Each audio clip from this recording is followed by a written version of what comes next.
Welcome.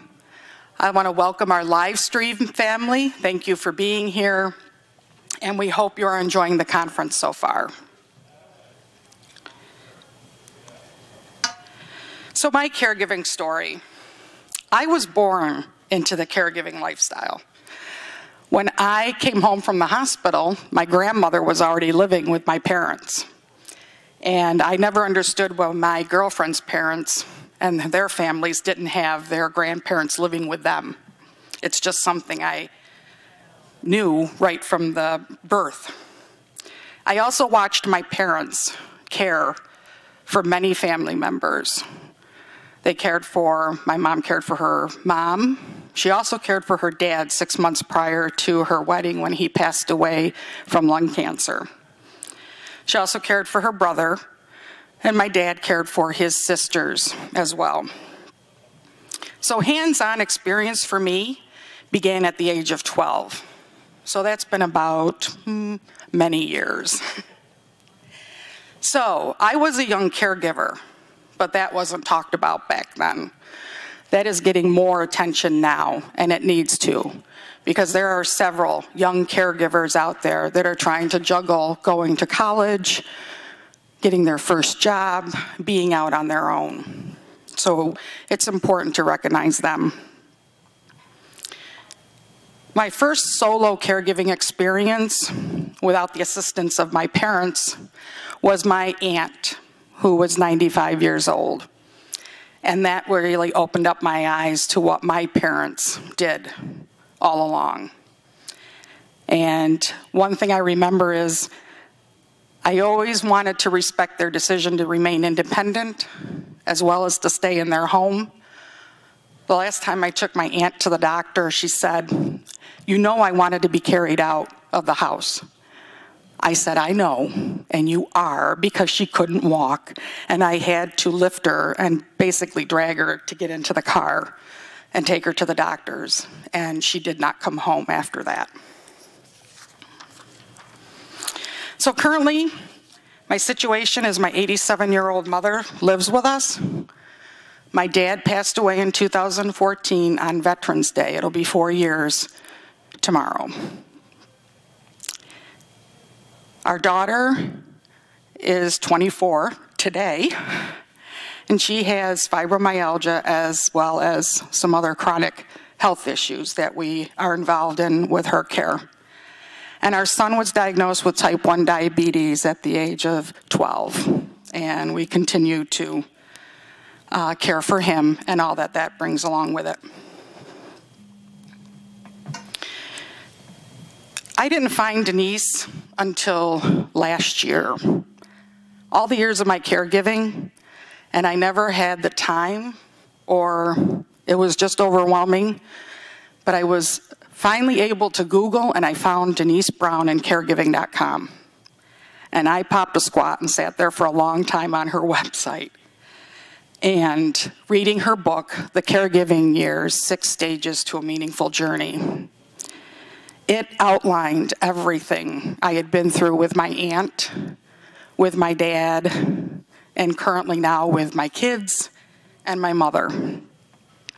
She launched caregiving.com in 1996. She also has a Take Comfort series of books, and she also has a non-for-profit called the Caregivers program, which I am happy to say I was a recipient of. And I received help from the Caregivers program, $500 to help with caregiving expenses while we were in the Mayo Clinic for my daughter this past April. So the 6 stages of caregiving. You have the expectant, the freshman, the entrenched, the pragmatic, transitioning, and the Godspeed. Every stage that Denise writes about will have a keyword. It'll also have a stumble, what's going to trip us up, as well as a steady, what can right ourselves and get us back on course. But for this presentation, the Caregiving 101 and Boldly Surviving, I think it's appropriate that we talk about the first 2 stages. Stage 1 is our expectant caregiver. And our key word here is ask, because now is the time to start asking questions. You need to know financially, legally, emotionally, where your caree is, and so also you can get their house in order for them. Sometimes caregiving can begin very quickly with an emergency, and we don't have the luxury of being able to plan. If you have the opportunity to start asking questions, now is the time. Our stumbles here is we assume the needs of their caree. We don't want to do that. We want to be sure to ask questions of them, what their wishes are. And while we're doing that, if it's unclear, keep saying, tell me more, tell me more. And they will continue talking, and they will tell you more, and you will get the information you're looking for. You might not want to come out and say, where are your bank accounts, or what do you have in your bank accounts? But you might want to ask, where do you do your banking? So you can get an idea of where their records might be financially. Sometimes we get stumbled up by not asking the right questions. We focus on some things that are not at that time. We want to know what treatments, what diagnosis, what we can expect in our journey. We might get pushback from our caree as well as family members, but it is a time that we need to try to come together. Also, we often can become in denial of our caree's symptoms and seeing the progression. Because to be honest, we don't want to face what is coming ahead in the journey. So we want to keep asking questions. We want to journal and document everything. And that can be doctor's appointments, or it can be your feelings and what you're experiencing during your journey. And then you want to involve possibly a neutral party to assist, to ask questions for you, and to gather that information.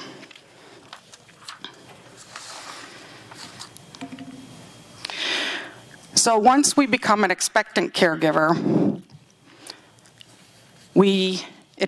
it's hard to say when you move into the next stage, which is the freshman. And that may involve hands-on experience or not. It might mean picking up medication and dropping it off at the house and checking on them, a phone call every day, taking them to doctor's appointments. But caregiving is starting to change from just asking the questions.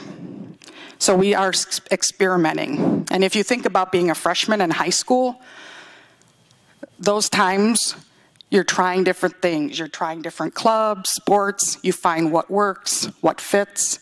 And this is really the second stage of caregiving. You're trying to find, and that's our key word, find the routines, find what my role is in caregiving. Sometimes our stumbles, again, we're going to assume needs of our caree. Understanding the healthcare system, that can be a topic alone for trying to understand all that's involved with healthcare and what's covered and what's not, and finding those resources can be overwhelming. Steadies, you're released from failing. You're released from failing throughout all the different stages. Try to learn as much as you can about your caree's illness as well. Keep asking questions, get a second opinion if you need to. You also need to find what brings you comfort and what brings you your support that you need, whether it's joining a support group, a Bible study, and getting involved with an organization that's involved with your caree's condition. But that would help in your care for yourself.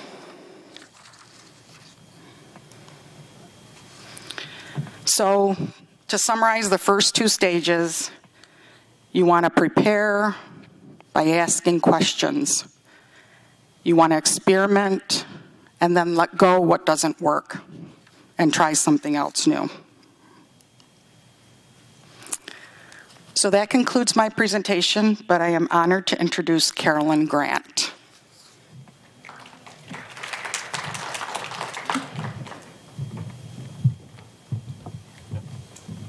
Good morning. Becoming a family caregiver just kind of snuck up on me. In fact, my parents had moved from where I grew up in New Jersey to Atlanta, just outside of Atlanta, to live closer to my husband, my daughter, and myself. I was a stay-at-home mom at the time, thinking about what is my next step? When am I going back to work? To resume my identity of the working woman. What happened is, little by little, more of my time was taken up taking my parents to doctor's appointments, running errands for them, and before I knew it, most of my life was being consumed with taking care of their needs. And so I sort of realized life is what happens when you least expect it. I bet that you've overcome many obstacles since you became a family caregiver. In fact, I bet it got to the point where you cleared one hurdle only to find 3 more hurdles you have to jump over.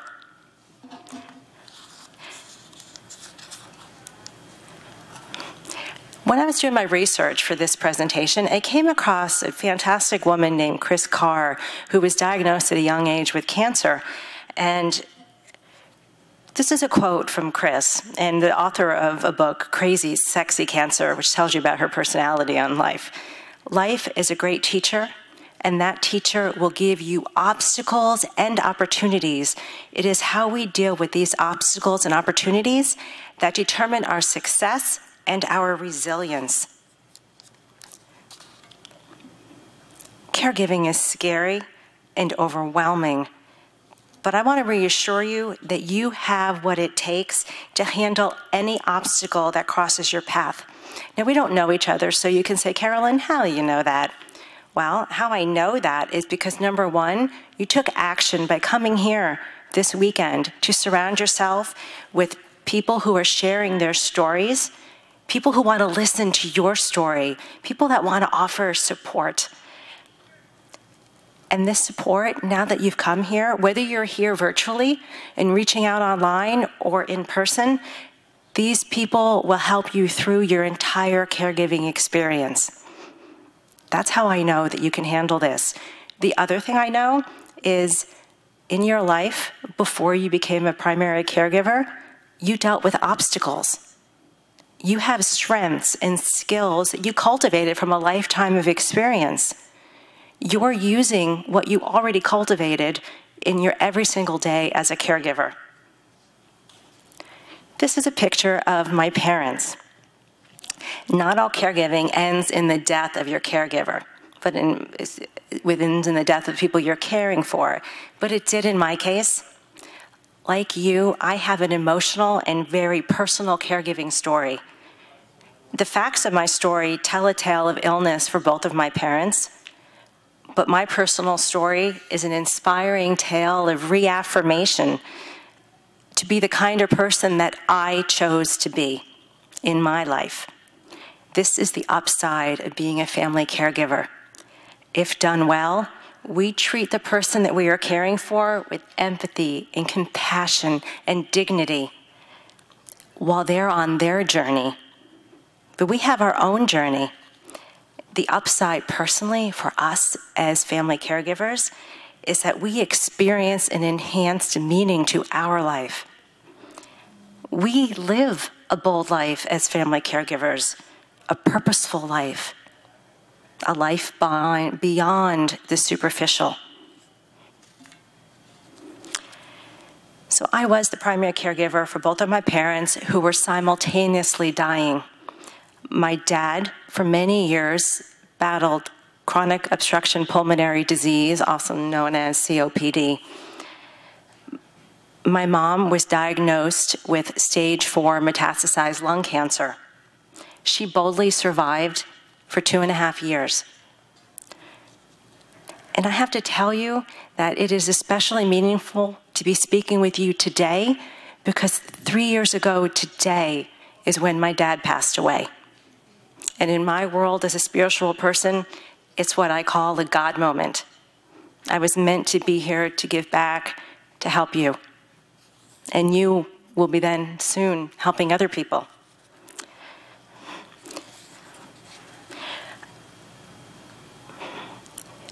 This photo was taken, and my dad was in hospice. My dad chose a happy death. It's not a term I would have used at the time, but a long story short is that he knew my mom's health was declining. He knew that he was in and out of the hospital so frequently that the only thing keeping him alive was a round and round of antibiotics. And some kind-hearted individual talked to us about hospice. So my dad chose, after a lot of spiritual reflection and a lot of thought, he realized I couldn't be in two places at once, and he chose hospice for palliative care and had a wonderful death. And he had a great outlook on his experience. And in that photo, we were actually celebrating my brother's upcoming birthday. As my dad's health declined, so did my mom's, and she passed away literally 6 months after my dad. So after I met Lisa and other people from caregiving.com, I had an awakening because I knew that I was a really good family caregiver. I knew that I had met my parents' needs. I knew that I had supported my extended family. But I didn't know until these other people told me, Carolyn, what about yourself? Like Lisa, I certainly used the internet a lot in my pre-caregiving life, but I had no idea that there was such a thing as a family caregiver and that there were resources out there. So my tale is a cautionary tale for you. After about 5 months after my mom died, so I had been through 2 deaths of my parents, that's when I discovered caregiving.com and had my awakening. So learn from my mistakes. I failed myself when I was succeeding as a caregiver. How? I put myself last. I chose to make sure that everyone else was doing okay.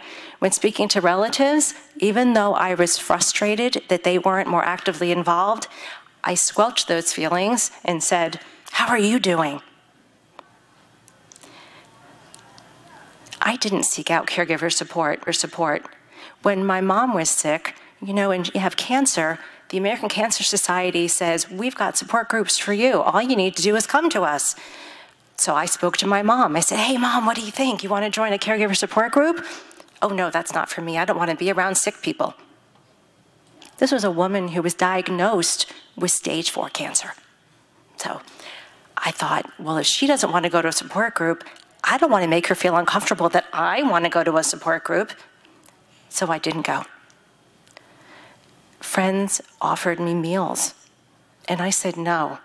Why? My mom didn't like people coming over when she wasn't all made up.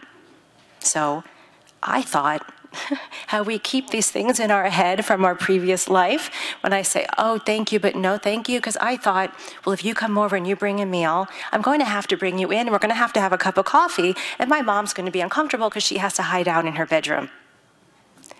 The things we tell ourselves. I lost myself. I lost my identity, who I thought I was. I know that you can recognize that too if you're at that stage of caregiving. 100% of my focus was on everybody else.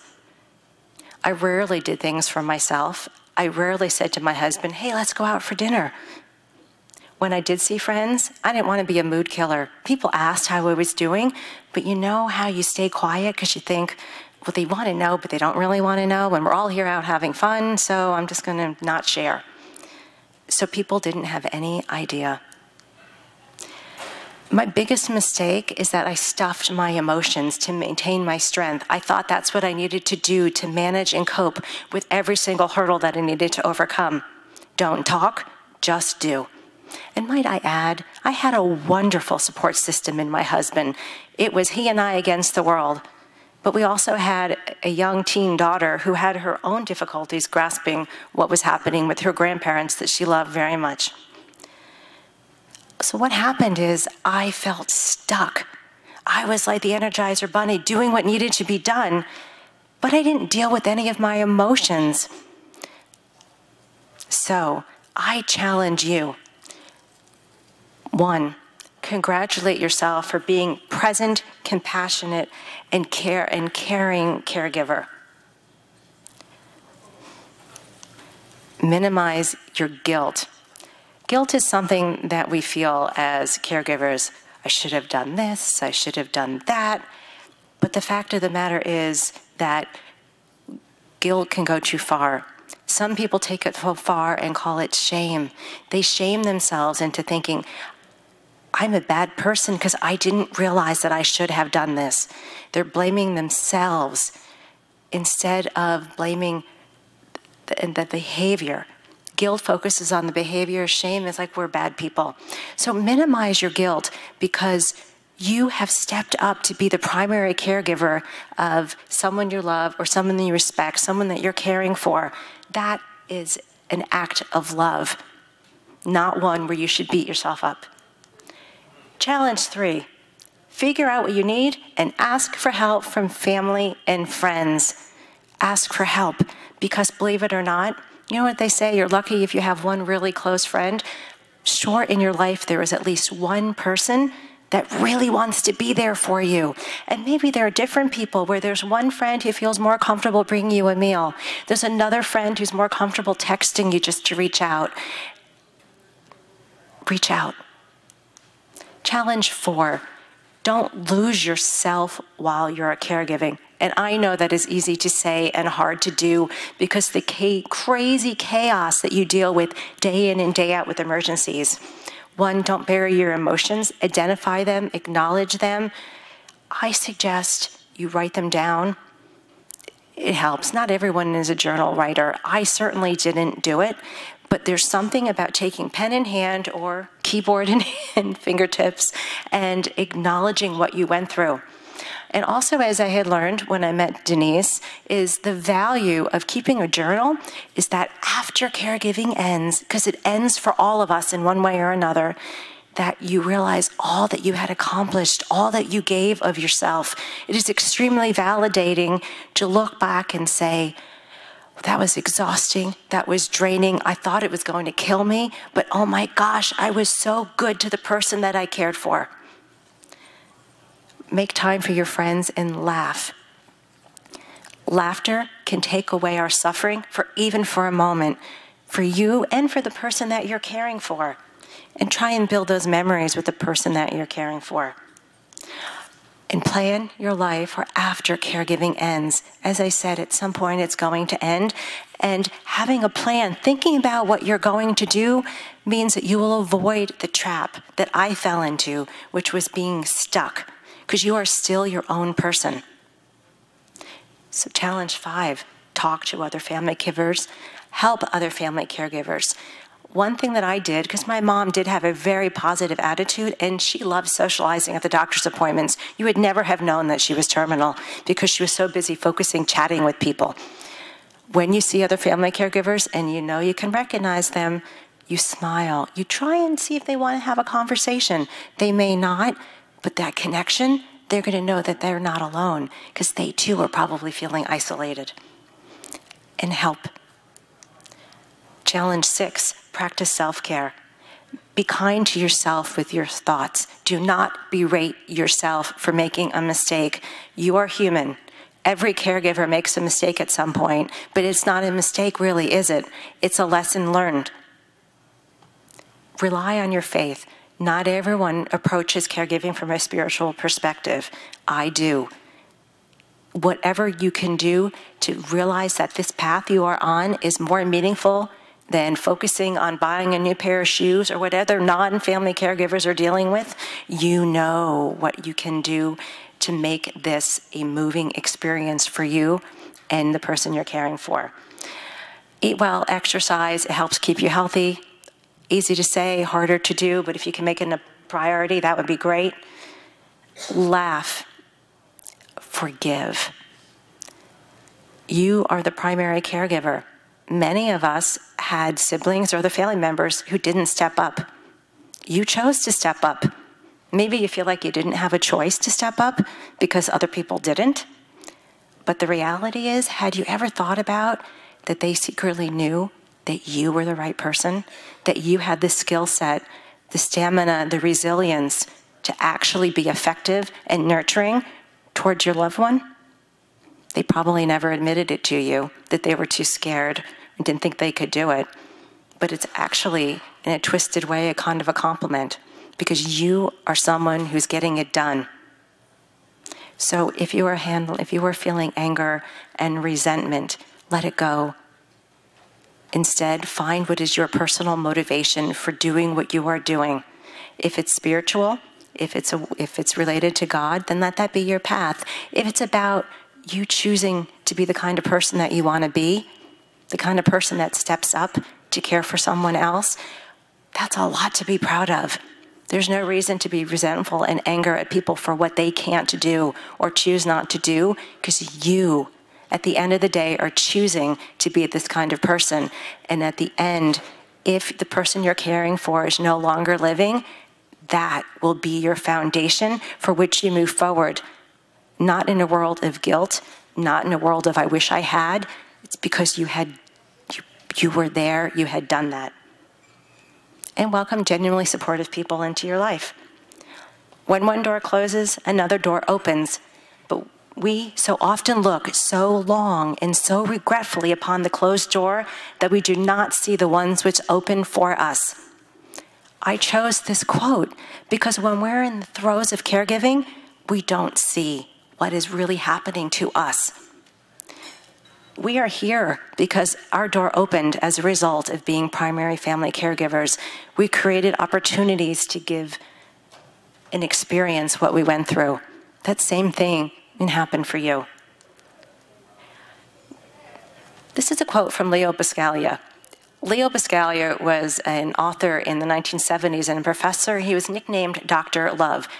Do I have time to read the quote? Okay. Dr. Love lived his life with educating college students and everyone about living your life from a place of living wholly, living fully from love. The majority of us lead quiet, unheralded lives as we pass through this world. There will be most likely no ticker tape parades for us, no monuments created in our honor, but that does not lessen our possible impact. For there are scores of people waiting for someone just like us to come along, people who will appreciate our compassion, our unique talents, someone who will live a happier life merely because we took the time to share what we had to give. Too often we underestimate the power of a touch, a smile, a kind word, a listening ear, an honest compliment, or the smallest act of caring, all of which have a potential to run a life around. It's overwhelming to consider the continuous opportunities there are to make our love felt. And isn't that what you are doing as a family caregiver? You are sharing your love with someone who needs it at the most vulnerable point of their life. Congratulations for stepping up and causing such an impact, not just for your family, but for yourselves. Thank you.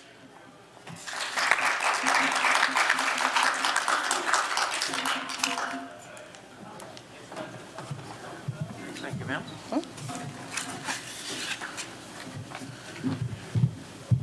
Hello again, some of you. Some new faces. I welcome your smile. Nice seeing you this morning.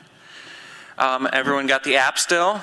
If you haven't downloaded it, you can still look it up. What's the word? CG Events, one word. CG Events, one word, so that you can pass this on to your friends and family so they can download the app, get access to the handout, get access to the PowerPoints, so that going forward we can, play with less paper. Less paper cuts is always a good thing. So I just want to thank Lisa and Carolyn for kind of outlining where we're going as caregivers, or for some of us, where we have been, if we're former caregivers. And I really appreciate the challenges that Carolyn proposed for us. I think that those are all reasonable challenges that we can meet the challenge of. And so today I would like to maybe add a couple more challenges, maybe not. Maybe instead I will just introduce these as some gifts. So The gifts that I'd like to give today are 3 foundational skills that, in my experience as a caregiver and as a caregiving educator, I have found very, very valuable. And the first is the S.T.O.P technique. The second is visual, verbal, and touch. And the third is hand under hand or hand in hand, however you want to approach that. So we'll just kind of break these down. So I'd like to invite you to join me to stop. Whatever you're doing, just pause for a second and take a breath. Take a moment to yourself and then begin to observe what's going on inside your mind, inside your heart, inside your body. Observe what's inside here and then maybe extend that awareness outward. We're in this beautiful room in Chicago and we're staying warm. It's pretty chilly out there. Maybe it's still snowing. And then we proceed. We proceed slowly and gently, and we have that purpose, that thing that keeps us going. So whenever you walk into a situation or you walk into a room or you're with a client or you're with a loved one, stop for just a moment, take a breath, observe and proceed. Because if you stop and you observe what's going on, you're aware. And if you've ever worked with individuals or supported your loved ones who eventually become nonverbal, it's like working with a mirror sometimes. You go into a room and you're upset or you're carrying some baggage and somehow they present that right back up to you. So it's better to know what's here, to process what's here before you go forward. So this is just a gentle reminder to stop and take a breath every now and then. The next I would like to introduce is visual verbal touch. And this is a skill. This is something that you can really work to develop. A visual verbal touch is about building boundaries and respecting culture. It's about sensitivity to trauma, sensitivity to past wounding. It's about validating a person's experience and also figuring out how to be present and with the people you are actually with. Hence that S.T.O.P technique kind of builds right into this. So the visual verbal touch model is visual, I see you. Verbal, I express to you before I even make contact. Whether that's with mom or sister or if you're a professional caregiver going room to room, even if you've been working for years, never, ever, ever, ever, and I'm going to repeat that, never, ever assume that touch is okay, that touch is welcomed. Visual implies getting down to their eye level. Getting down to their eye level and seeing them where they're at. If you walk in many nursing homes, you walk around the halls and you see the art on the walls, it's centered to people who typically walk, right? If you get in the wheelchair and you get down, you're looking up at the art. You have to be aware of the environment. What are you seeing? What are other people seeing? So when we engage visually, verbally, and touch, hey Lisa, right? I want to make sure that touch is okay. And sometimes maybe people won't respond. Along with the visual, leading into the verbal is an awareness of what individuals like to be called. It's not okay to call everyone sweetie or honey or sugar or baby. Maybe if you're close and that's your loved one, that's okay. But when we're working with other individuals, we've got to be really sensitive. Another thing we want to be considerate of is individuals' chosen pronouns. For example, I use he, him, his. Lisa, what are your pronouns? She? So we would say she, her, hers. For other individuals, such as transgender individuals or individuals that identify as non-binary, we might use sie, them, theirs, or they, them, theirs. So really honoring a person's identity through the way we communicate with them is important. And then I want to shift gears now to the last. So this kind of builds on what we just talked about, the visual verbal touch. And now this is a little engagement activity. If you can find someone next to you, that'd be great. And just turn to that individual, visual, hi, how you doing? Verbal, introduce yourself, and then give them a handshake. Introduce yourselves. Get to know each other. We're here to support each other. Yeah. Okay, so let's take this a little step further. Does anyone have a pen nearby? Okay, so let's make this an activity. So we have visual, we have verbal, we have touch. Now what I would like you to do is turn to another person, get that handshake in, and go ahead. And then what I would like you to do, is, thank you, put your hands up and make like a butterfly together. Make like kind of like a butterfly. See what that looks like. Okay, so we're from this position. We introduce our hands, and we're flying around, right? And so put your hands around, like this, similar to this. So from this position, there's a lot of information that is being expressed non-verbally. There's touch, there's sensitivity to pain, there's pressure, there's warmth, there's coolness. There's a lot of information that is not being verbally expressed, but non-verbally being communicated. Sometimes just that handhold is enough. So, next step, let's add the pencil between your thumbs and your partner. One of you decide who's going to be the caregiver and caree, and we'll switch roles. And then one of you talk between you. Maybe act like you're going to brush the hair, or brush someone's teeth, or shave. And this is a way to engage an individual who has limited mobility. So, if you would go ahead. So practice that with your partner. Try that out. It's going to be a little messy at first, but eventually you'll get comfortable. Because at some point in time, an individual who you're supporting, say they have Alzheimer's, they might recognize, well, I know this activity, and we can pull our hand away, and they'll continue to brush their hair, and we haven't seen mom brush her hair in 4 years.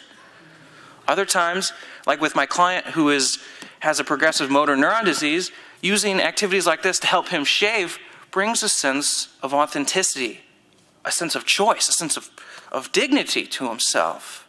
So by doing activities like hand in hand, we can engage individuals on a level that normally we wouldn't think of. And this could be expanded. We could paint.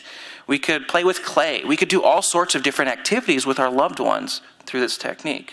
And again, respect the boundaries, the visual boundaries, the verbal boundaries, and our touch boundaries. And I think that's it. So we would like to turn it over to questions. I urge you to ask as many questions as you can. That's what we're here to help you with. So thank you very much.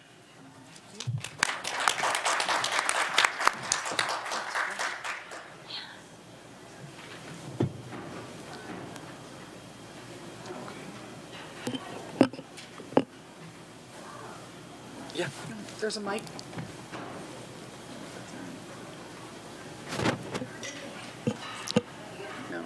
The hand over hand technique. One of the things I like about that is that it's very stable. Mm-hmm. And I think it offers that level of comfort as well. But you mentioned, I get it about the teeth brushing and the hair brushing and eating. But how would you do it when you mentioned like working with clay or doing something else that you need the hands to do it? So how would that work? Yeah, absolutely. So I was able to play with this in one of my art classes this semester. I'm a graduate student right now, and one of the classes I'm taking is an art class. And so we went like this, and we took the paintbrush, and instead of having it up here, we put it down here, and we practiced balancing and finding that movement. And so maybe the clay was a little bit more. Yeah. So painting, we might paint a picture, we might color, we might draw, and even with clay, we can put it in their hands and we can form it with them, and then put an object there. Thank you so much, Carolyn. Sure. And so that's a way to approach that. So using that, trying it out, experimenting with it. Some people have left hand, right hand dominance. It's a lot of play. It's a lot of. Again, this is a skill that you really have to hone and develop. So at first it's going to be funky and clunky and weird, but eventually it'll become more graceful. Another thing that you can do with that is also hygiene techniques. So if we did our hand in hand, what we could do is we could put a washcloth between our hands, and it could also go over my hand, and it could give them a sense of dignity and self-care as they bathe themselves as well. So play with that. See how that works for you and your loved one. Thank you.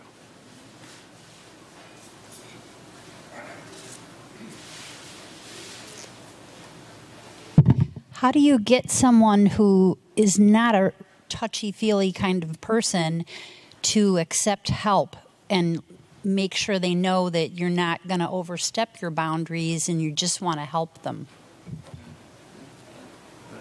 No, because you're the touchy-feely guy. Lisa says I'm the touchy-feely guy.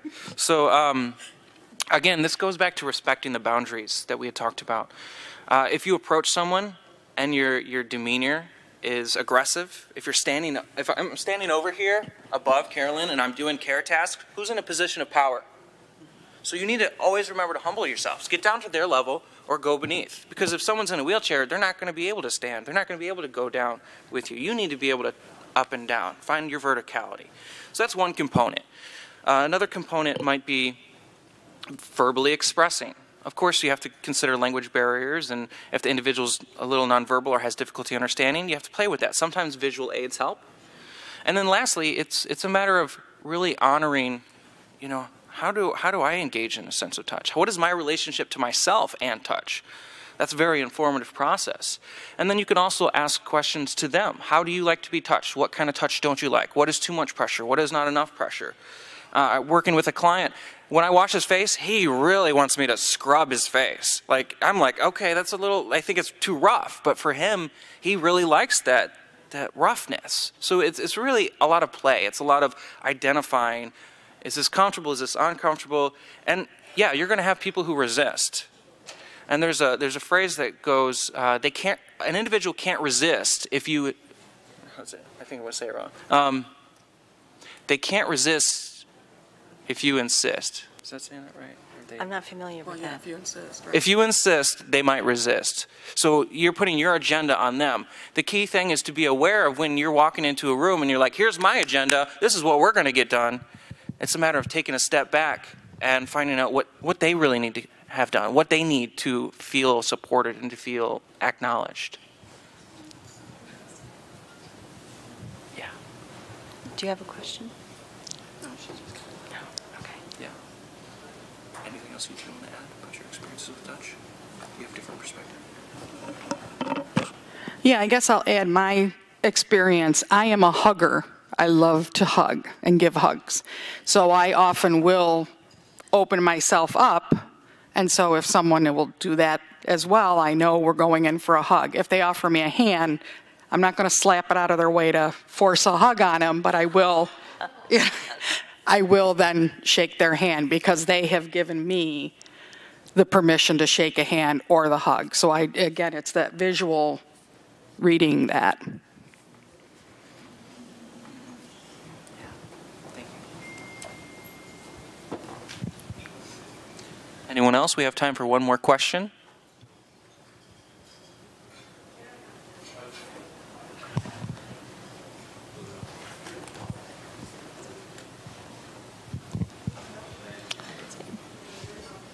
Oh, it is on. Okay.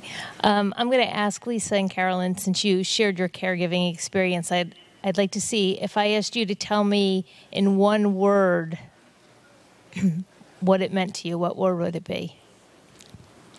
The word that stuck with me at the time after caregiving, just after caregiving, was humility. I am proud of how I handled the situation, especially when both of my parents were dying. Instead of making it about me, I focused on them. And it was very, very humbling. And that also connected to my faith.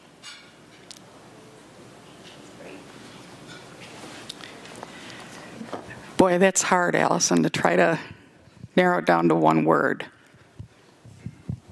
And I agree with Carolyn, because it is a humbling experience. My caregiving stories have been different, but going back to my dad's, I'd have to say it was beautiful. And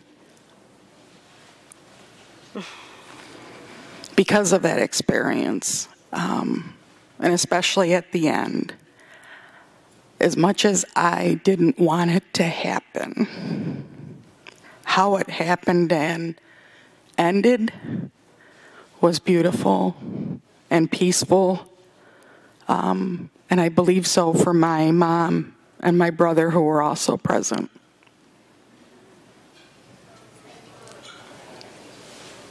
What was that? Oh, you're welcome. You're welcome. Do you want to share your own? Okay, the ladies asked me to share my word. I think relationship is the key word for me. it's all about relationship. The relationship to myself in the process, the relationship to the healthcare systems, the relationship to my caree, and their relationship to themselves, their relationship to the healthcare systems and all the different powers that be. And once we really focus in on the relationship, we can be with those individuals and show up fully present, where we can stop, take a breath, observe, and proceed. What's here, what's now, what's real? I would say relationship is the most important word for me in caregiving. Well, thank you for being here. Thank you for allowing us to share our stories with you. And if you have any other further questions, please don't hesitate to seek us out. Thank you to our virtual family that's been joining us. Please take time now to go grab something to eat, take a little break, and come back after lunch and join us.